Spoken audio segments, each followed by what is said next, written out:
On va commencer, pour lancer le débat, avec, si vous le voulez bien, un petit tour de table, un petit éclairage sur les différentes représentations, les différentes conceptions qu'ont vos religions, messieurs, sur ce qui se passe après, paradis, enfer, etc. Expliquez-nous, on va commencer par la chronologie des religions, le judaïsme. Comment le judaïsme voit l'au-delà?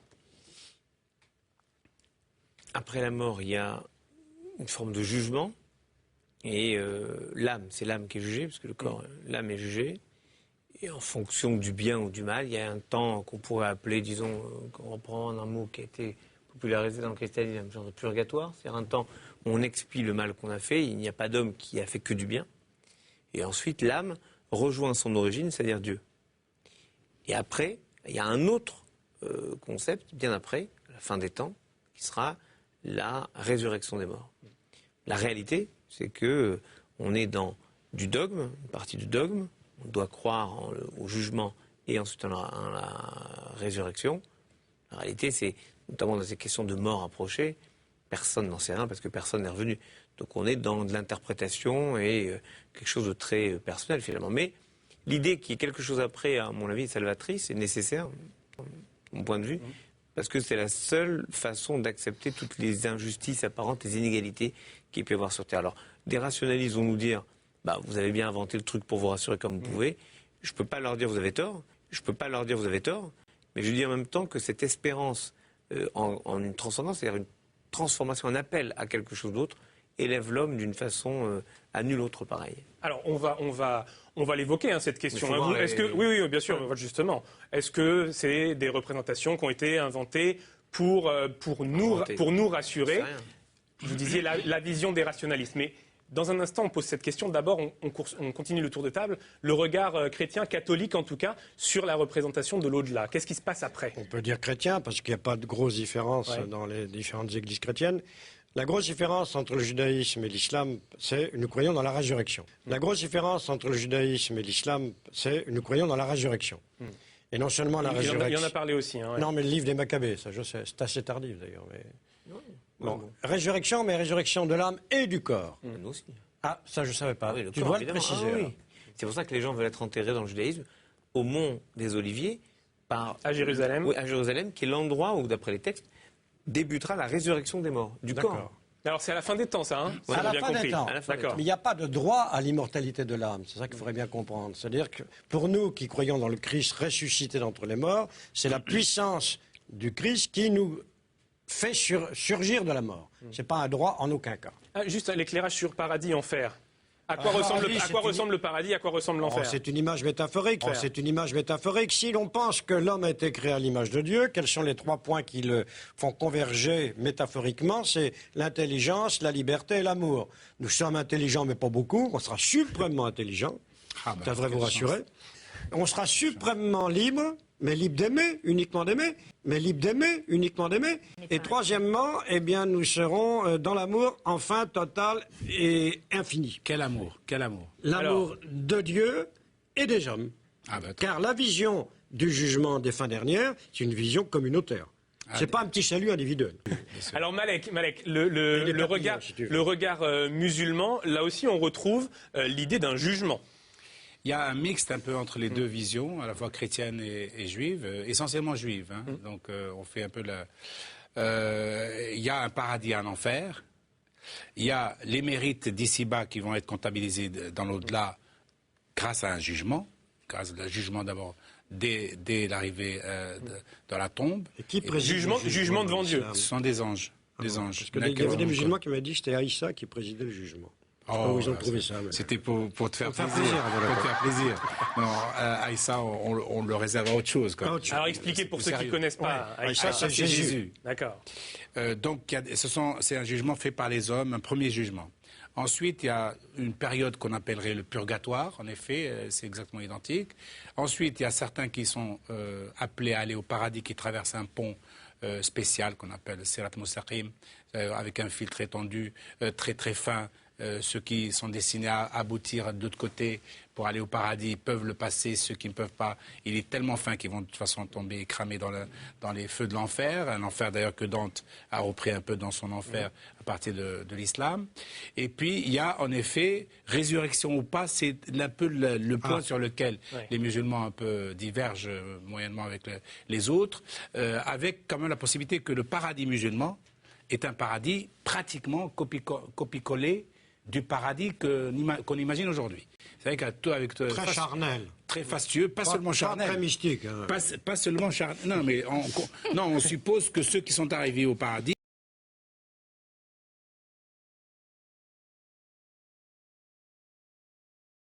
Il y a des femmes, il y a des ouvriers, je sais pas quoi. Il y a des femmes, il y a des ouvriers, je sais pas quoi. Il fait une obsession là sur les femmes. Il fait une obsession là sur les femmes. Il fait une obsession là sur les femmes. Il fait une obsession. En plus, c'est des vierges.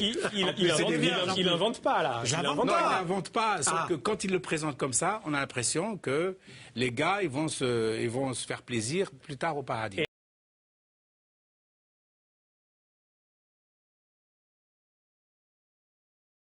Et c'est pas ça. S'ils sont déjà arrivés au paradis, c'est déjà des anges.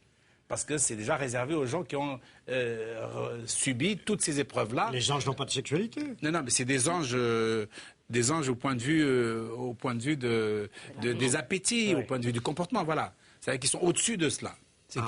Non, mais ça me rassure pour les vierges. Un point quand même. L'islam a tellement mis le paquet, si je puis dire, sur la vie d'ici-bas. Il dit, si vous n'avez pas réussi votre vie d'ici-bas, vous ne réussirez pas la vie de l'au-delà. Et ici-bas, justement, là, ce qui n'a pas le prêtre là, c'est qu'ici-bas, on a droit à la sexualité totale, pleine et entière et satisfaisante. Et donc, à partir de là, vous n'avez même pas besoin. Les prêtres d'Orient aussi sont mariés. Alors, on va donner la parole à nos invités. D'abord, Patrice Van Hersel, voilà, qu'est-ce que ça vous inspire, ces pensées religieuses? Raïm disait tout à l'heure, les rationalistes vont nous dire on a inventé ça peut-être pour se rassurer. Et j'ai dit, ils n'auraient pas tort de le penser. Ils pourraient le penser. Bon, vous êtes sur quelle ligne? Ils ne peuvent pas le prouver, pas plus que nous. Ce que je trouve très intéressant, c'est que moi, personnellement, j'ai grandi dans la religion catholique, mais comme la plupart d'entre nous, arrivé à l'adolescence, j'ai jeté tout ça à la poubelle.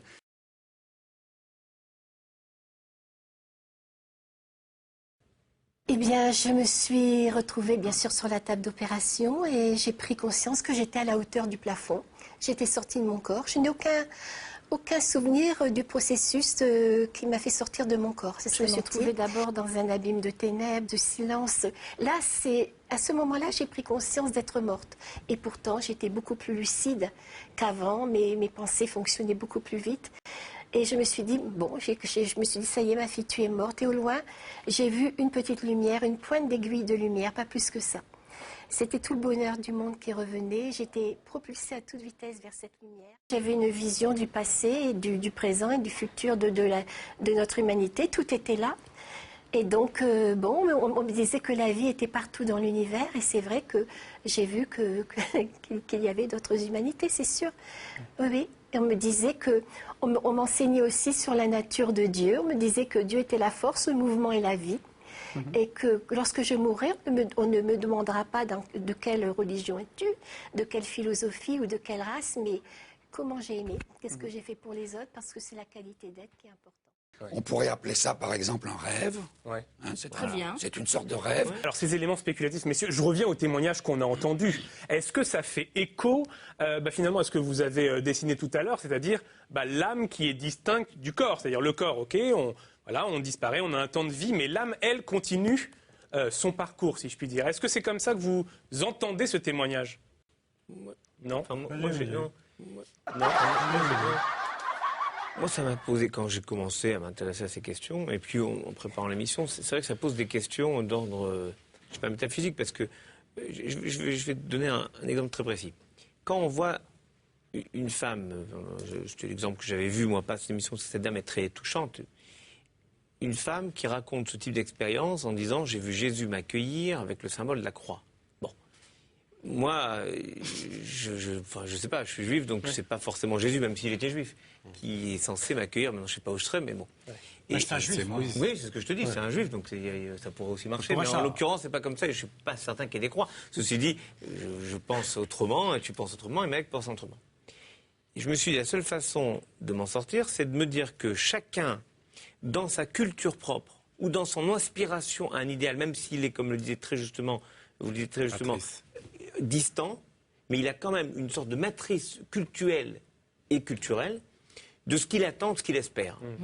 À ce moment-là, il transpose inconsciemment une image sur ce qu'il perçoit, même si en réalité... Est-ce que ça suffit à expliquer quand elle dit, voilà, j'étais dans la pièce d'à côté, j'ai vu mon mari, enfin voilà. Pour moi... Il y a quelque chose de troublant quand même. Pour moi, ça peut pas être... Bon, même si je rigolais tout à l'heure avec le mot expérience pas, oui, c'est pas de l'ordre de l'expérience.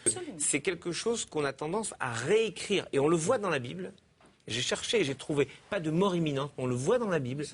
Un instant. Parce que ça, c'est quand on voit la distance entre ce que la personne rêve, on le voit avec le pharaon, parce qu'on parlait de tout à l'heure, pharaon dans la Bible, dans la Genèse, rêve un rêve que la Bible nous raconte. Et juste après, on voit comment il le raconte à ses magiciens. Et il y a un hiatus. Ce qui veut dire qu'on a toujours tendance à réécrire, même inconsciemment, une histoire qu'on a vécue parce qu'il faut que ça colle avec nos aspirations. Oui, après la négation de l'humanité, on rêverait qu'après, ce soit au moins comme on l'a rêvé. Donc forcément, on aurait tendance à réécrire une humanité qui, dans sa post-humanité, serait un peu plus belle. Oui. Vous avez des représentations de l'au-delà. Vous avez, et c'est très intéressant de vous entendre, moi j'adore ça, des images et des imaginaires différents de l'au-delà. Mais je suis vraiment d'accord. Et c'est sans doute, ces imaginaires ont une fonction dans la vie, et vous l'avez dit. Oui. Alors Malek, juste votre réaction à vous aussi sur ce témoignage. Oui. Mais parce que voilà, là... Chacun apporte une grille de lecture et un éclairage, mais ça vous rend pas, enfin voilà, ça vous rend pas mystique d'entendre ça. Non, parce que j'avais envie de dire si ça peut nous aider à mieux vivre. Les scientifiques parlent de déni, de réalité. On parle de tabou. Les psychanalystes aussi. On parle de tabou. Le mot tabou, ça veut dire qu'on ne touche pas, donc on laisse la situation telle qu'elle est.